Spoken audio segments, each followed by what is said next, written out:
Professor Alivinho Almeida, é um grande prazer ter você aqui no Memoradcast para mais um episódio nosso. Muito bom te ver. Prazer é meu. Nosso relacionamento de quase 20 anos me agrada muito, sempre foi algo muito especial. E ser convidado por você para participar desse programa é algo assim especialíssimo. Muito legal, Alivinho. Conta um pouco sobre a sua história e sua trajetória aqui dentro da FGV e dentro da Murad, por favor. Na FGV já são 23 anos, né? Sempre trabalhando na área de economia e negócios. Estruturação de negócio, na área econômica, ambiente econômico. Agora, eu comecei muito antes disso em mercados financeiros. Então, a minha trajetória nasce no Banco do Brasil, depois Banco de Londres, depois mercados financeiros rurais, commodities, tem uma história toda entremeada aí, mas, de algum modo, sempre vinculado a mercado. Eu digo que eu gosto de negócio, meu negócio são negócios e meu ambiente é mercado.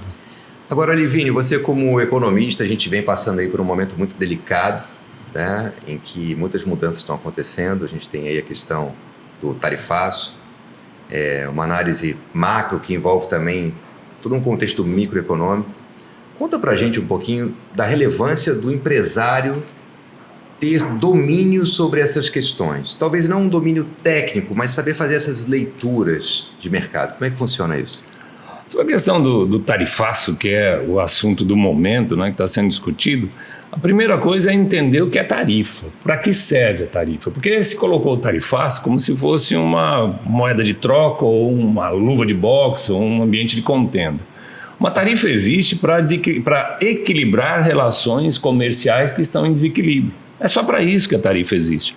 Você vende mais para mim do que eu para você. Existe uma discrepância muito grande nisso? Vamos colocar uma tarifa que equilibra o processo. Então, o primeiro pensamento é esse. Assim, a tarifa existe com naturalidade, ela é normal em qualquer relação de comércio. Então, esse é um estabelecimento. Outra coisa, é negociação. Toda negociação tem que ter um ponto. Alguém tem que fazer uma proposta. Fez a proposta, abre-se a negociação. Se nenhum dos dois propuser, não tem como negociar. Então, a tarifa é um ponto de início de negociação.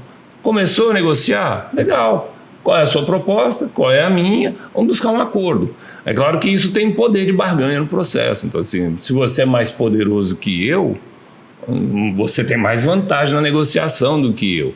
O contrário, eu saio melhor. Não existe, né, e eu sempre digo isso, não existe mau negócio. Existe mau negociante. Alguém que não está preparado para negociar. Não deve entrar em negociação. Procrastina, espera, estuda, se prepara ou até manda um terceiro. Por quê? Porque negociação é para quem sabe negociar, é para quem está preparado para ela. Agora, quando não está, cria-se um vácuo. E a pior coisa que você pode ter na economia é vácuo. Ou seja, nada acontece, tudo se interrompe. Dentro dessa leitura de cenários, dentro do contexto do empresário, o que você recomendaria que os empresários estivessem atentos numa análise de cenário para saber se o negócio funciona ou não funciona, para saber se existe a oportunidade ou não existe, saber a questão de mapeamento de riscos, o que você considera hoje relevante na estruturação de um negócio, do ponto de vista econômico, se prestar atenção? Vamos lá, vamos colocar assim, o empresário vive buscando oportunidade, né? Ele está sempre olhando o ambiente, buscando oportunidade. Legal, não existe oportunidade sem risco. Antes a gente falava de oportunidade e falava de risco. Aí se chegou à conclusão que não faz sentido isso. O que se tem mesmo é risco da oportunidade, porque toda oportunidade carrega risco. Então, nessa hora, se eu estou olhando a oportunidade, eu tenho que ser capaz de ler risco. E o risco, ele exige que eu tenha uma competência analítica maior, porque o risco, eu projeto ele, a oportunidade me interessa por ela, mas o risco vai me acompanhar. Então, não dá para você simplesmente entrar numa oportunidade desconsiderando ou cego a risco. Isso realmente não dá. Para isso, o empresário tem que estar preparado, tem que ser bem preparado, ele tem que ser tecnicamente preparado. E não adianta ele querer fugir. Outra coisa, a oportunidade passa pela necessidade de investimento. Investimento é algo que se distribui no tempo. E como ele se distribui no tempo, ele vai ser muito mais influenciado pelo ambiente, pelo cenário econômico, macroeconômico, do que efetivamente pelas condições operacionais dele, pelo mercado, nicho de mercado, a especificação dele. Esse ambiente mais próximo da empresa influencia o caixa dela. O caixa é que sustenta o investimento. Agora, para você tomar decisões de investimento, você precisa ser capaz de formular cenários, a gente diz cenarizar. Então, assim, eu preciso ser capaz de fazer isso. Não é uma tarefa simples. Por quê? Porque o número de variáveis é quase infinito. As relações são de natureza social, econômica, política, institucional. Então, nessa ordem, eu tenho um conjunto complexo, né, de relacionamentos que eu preciso ser capaz de estreitar, de convergir, de correlacionar, para ter não maior segurança, mas menor insegurança na hora de desenvolver uma operação empresarial. Hoje, o que você considera mais arriscado no Brasil em termos de negócios? Assim, quais variáveis que hoje implicam, talvez, num travamento do empresário, do comportamento do empreendedor, do investidor? Sob o ponto de vista do Brasil, dessa questão aí de uma pista aberta ou de um impedimento ao desenvolvimento de negócios, a gente tem que ver o seguinte: o empresário, ele gostaria de ter segurança, mas o que ele faz todo dia é tentar diminuir a insegurança. A insegurança, ela vem nas várias dimensões de negócio. Na dimensão financeira, na ponta do caixa, na dimensão econômica, sob o ponto de vista do mercado, na dimensão jurídica, sob o ponto de vista do aparato jurídico que estabelece as relações com o mercado, com os concorrentes, com os clientes, e na relação institucional, de acompanhar efetivamente todo esse processo das instituições, dos poderes legislativo, executivo, judiciário. Essas questões todas, elas fazem parte do processo e o empresário tem que ser capaz de entender, interpretar. Eu digo sempre assim: conhecer, entender, acompanhar e utilizar. Não é um trabalho simples, por isso é necessário, volto ao assunto, é necessário competência. Dentro dessa atmosfera de profissionalização do negócio, que tipo de abordagem os alunos têm com você ao longo dessa trajetória, né, bastante longeva aqui dentro da Fundação? O que você poderia dizer? O que você escuta em sala? Quais são os principais anseios aí? Aí tem uma série de angústias, né, que a gente recebe em sala de aula. A profusão de empresas é, sob o ponto de vista familiar. Empresa familiar não nasce profissional. Ela nasce efetivamente de uma oportunidade, uma janela de oportunidade que aconteceu 40, 50 anos atrás. Então não é algo instantâneo.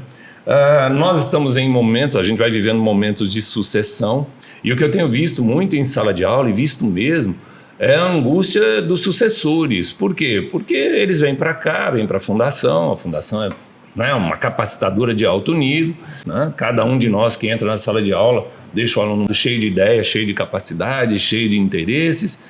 Quando eles voltam para as empresas, principalmente empresas que ainda estão dentro da consanguinidade familiar, eles sofrem com isso. Por quê? Porque não necessariamente são bem recebidos, né? Há um contexto mais estruturado, mais rígido, avesso a mudanças por conta do risco, né? Você bem levantou a questão do risco. Então, assim, eu já trabalho nisso, eu já conheço a oportunidade, eu já dimensionei e tratei o risco.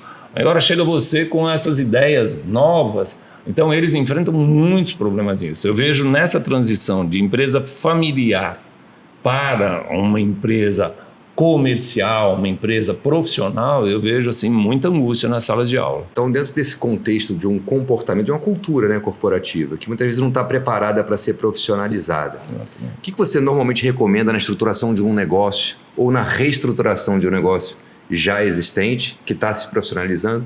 Quais são as dicas que o professor Olivínio dá? Sob o ponto de vista de você estruturar ou reestruturar um negócio, é muito legal porque é uma atividade técnica. Então, ela é um roteiro. Siga o roteiro. Se você seguir o roteiro, o próprio roteiro vai organizando você. Eu vou iniciar uma empresa. Siga o roteiro de estruturação a partir do início. Defina ali a razão, o porquê, o que, como a gente chama tecnicamente de proposta de valor. Desenvolva uma visão de negócio, escolha um modelo de negócio. Tudo isso está à disposição e é técnico. Não, eu entrei numa empresa, como a gente falou, que já está aí, né, funcionando, às vezes derivando, o barco balança porque o mar balança, e eu quero fazer alguma intervenção, eu quero colocar essa empresa mais no eixo. O roteiro é o mesmo. Agora você vai ter muito mais trabalho porque vai ter que vencer os vícios.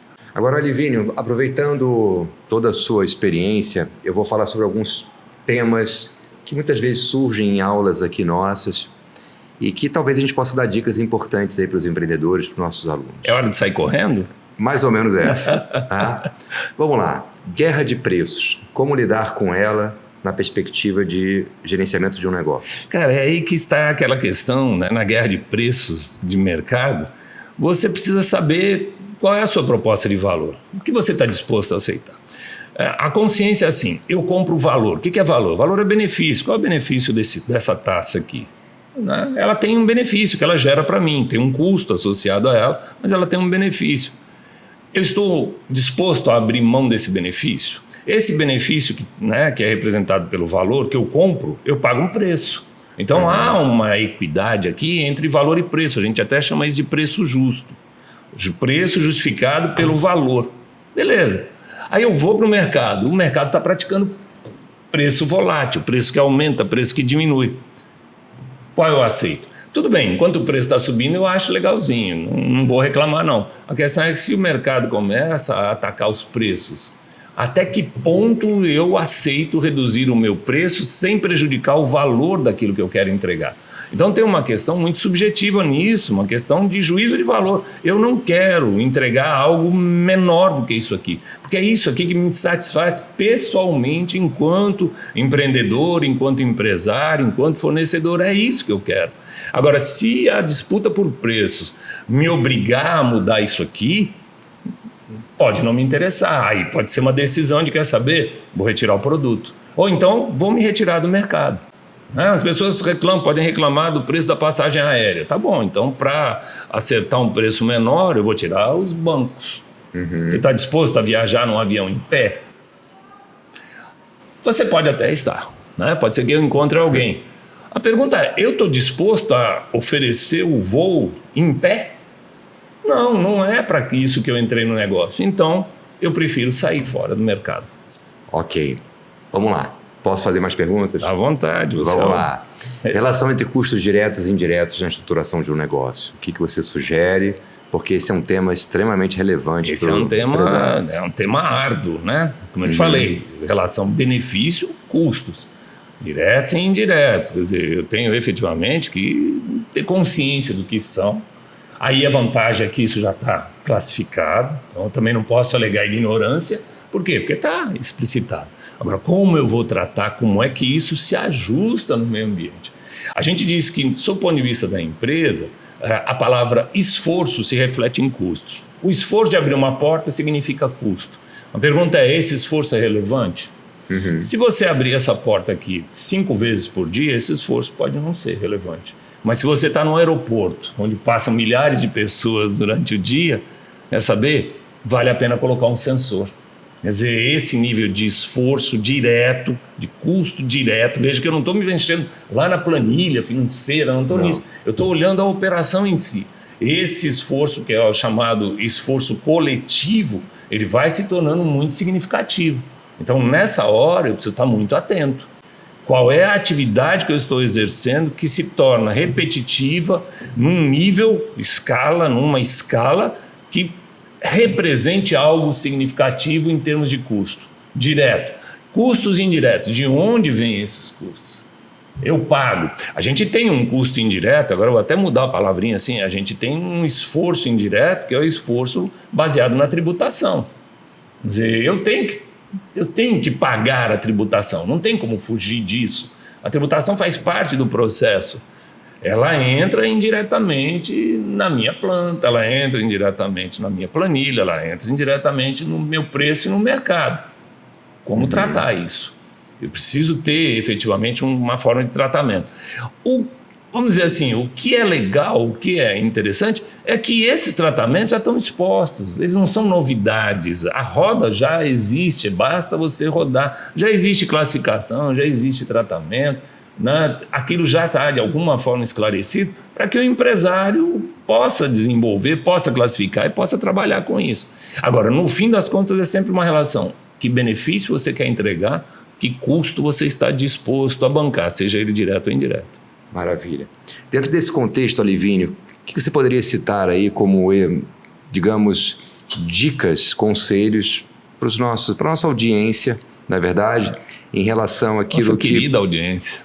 para que eles possam efetivamente implementar nas suas empresas? Você como, né, um professor que ajuda a estruturar negócios, que ajuda efetivamente empresários, empresas, enfim, associações de classe a encontrarem efetivamente o caminho, que eu vou chamar aqui de caminho da prosperidade, né, caminho do lucro, digamos assim. O que você poderia hoje citar como se nós estivéssemos enchendo uma mochila de abastecimento aí, né, sobre boas práticas para a nossa audiência? Vamos lá. Nesse sentido de capacitar empresas e empresários, como é que a gente pode trabalhar? A primeira coisa é que o empresário, seja ele o dono, ele ou não, ele tem que preservar o ganho do investidor. Então, assim, eu preciso atender o meu investidor. O que o investidor espera? Retorno. O que é retorno? O retorno é uma análise subjetiva da rentabilidade. Rentabilidade é um evento de caixa. Mas se a rentabilidade é boa ou não, se ela representa retorno ou não, vai depender do investidor. Hoje eu posso perguntar para muita gente, se você vier para um investimento que te paga 6% líquido, isso é bom para você? Tem gente que vai dizer não. Não, eu queria ganhar 8%. Então, apesar de ter 6%, para esse indivíduo que foi o investidor, isso não é retorno. Agora, para quem queria ganhar 6%, 4%, esse é um retorno. Então, o número é o mesmo. O 6 continuou o mesmo, mas para quem queria 8 não é retorno, para quem queria 4 é. Então a primeira coisa é entender isso, que eu tenho uma obrigação com o meu investidor. Eu sempre chamo a atenção dos alunos nisso. A responsabilidade do gestor é com o investidor, não é com a empresa. Por quê? Porque o investidor muitas vezes é até impositivo, ele fala, olha, eu quero investir nesse negócio. Qual é a sua responsabilidade? Fazer uma análise técnica e ver efetivamente se aquilo ali representa a viabilidade. Por isso que a gente faz estudos de viabilidade. Eu aplico um método e digo para ele, ó, apesar de você ter recebido essa informação de que aqui seria uma operação interessante, a técnica disse que não é. Ou seja, há um risco. Você está disposto a comprar esse risco? Eu estou. Então estou contigo.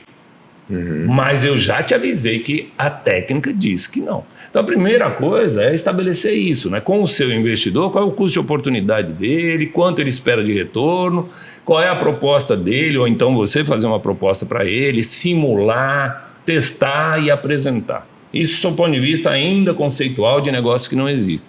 Agora, negócios que já existem, você vai precisar corrigir, né? Trocar o pneu com o carro andando. Isso não é tão simples, porque muitas vezes você não é o motorista. Então você não tem a habilidade do controle disso. Aí o que fazer? Bom, o que fazer nessa hora é efetivamente entender quais são os aspectos de um negócio e trabalhando um por um. Né? Efetivamente, desde o plano estratégico até o executivo operacional. Porque se você atropelar isso, a coisa embola. Alivínio, para a gente encerrar, dê dicas para empresas capixabas, não é verdade? Que viveram agora com a questão do tarifaço um momento de muita tensão, né? Aliás, estamos todos, né, dentro desse momento ainda, e ao mesmo tempo de um cenário muito promissor em termos de Estado, né? O que você tem a falar aqui sobre a economia capixaba? Vamos lá, nós estamos ainda sobre, né, uma certa tensão dessa questão do tarifaço aí. O tarifaço era 50% em linhas gerais, mas aí saiu uma lista de 700 produtos que foram isentados ou que terão taxas menores, ainda não ficou muito claro nisso, e os estados brasileiros, de maneira geral, são afetados. No caso do Espírito Santo, a economia aqui, ela se baseia principalmente, né, em café, rochas, petróleo, gás, celulose. Exatamente, celulose, então assim...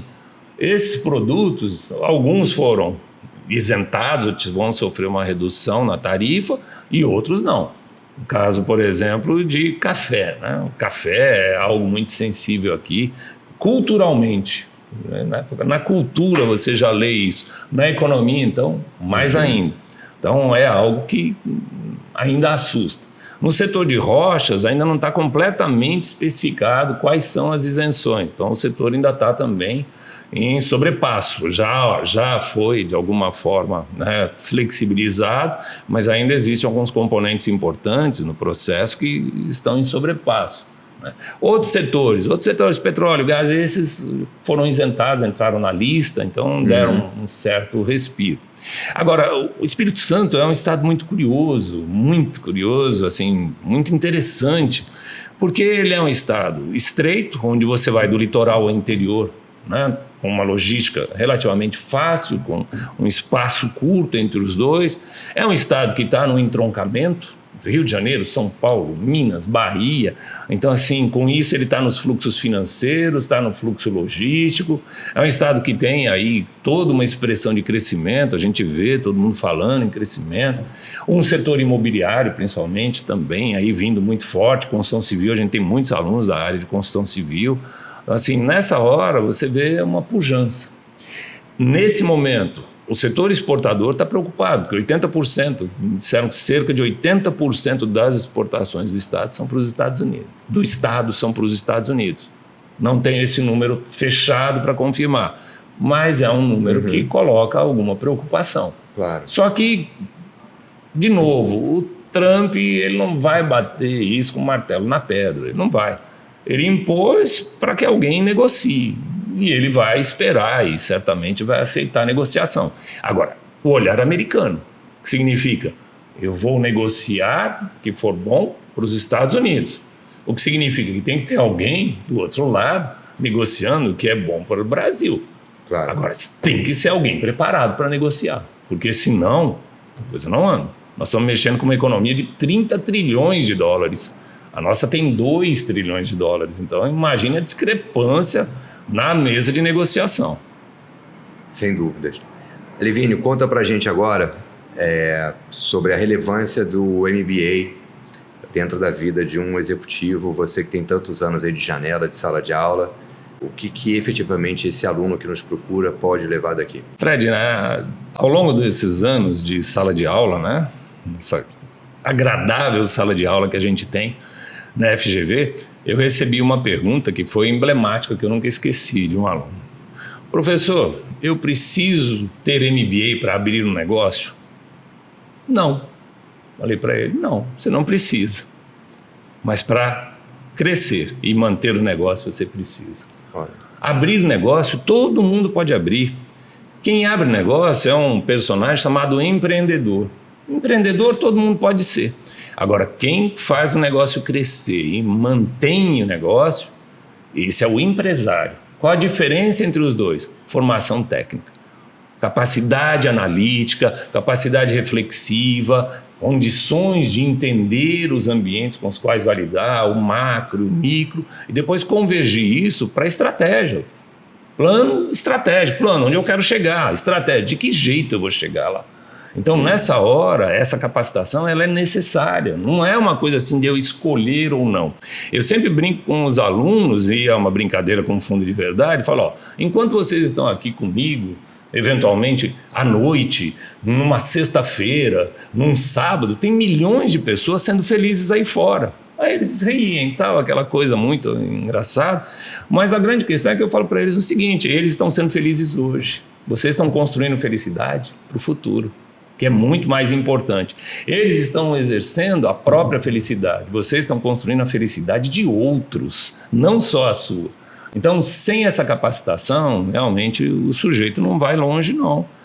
Não é uma commodity, não é algo que todo mundo tem que ter, é algo que faz parte do crescimento do ser humano, porque a gente provoca o indivíduo pessoalmente para ele refletir, e também, do ponto de vista de negócio. E negócio é o meu negócio. Muito bom, professor. Queria agradecer a sua presença em mais esse episódio nosso. Tenho certeza que nossa audiência vai curtir muito. E deixar as portas abertas para você voltar sempre. Espero que sim. Você sabe que é muito agradável estar com você ao longo de tantos anos na Fundação e também falar com a sua audiência. É extremamente importante passar essa mensagem. Valeu, muito obrigado. Querido. Grande abraço.